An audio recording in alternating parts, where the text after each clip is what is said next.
মানবতার মহান শিক্ষক নবী মুহাম্মদ সাল্লাল্লাহু আলাইহি ওয়াসাল্লাম আলী রাদিয়াল্লাহু তাআলা আনহুকে এই উপদেশগুলো দিয়েছিলেন। ইচ্ছে হলে জেনে নিয়ে আপনিও সৌভাগ্যবান এবং সুখী হতে পারেন।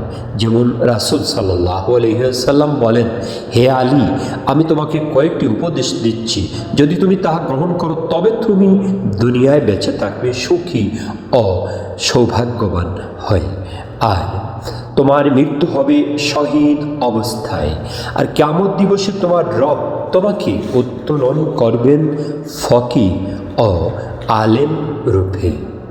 হে আলী, হতভাগা ব্যক্তির আলামত তিনটি, আর তা হলো যেমন হারাম খাওয়া,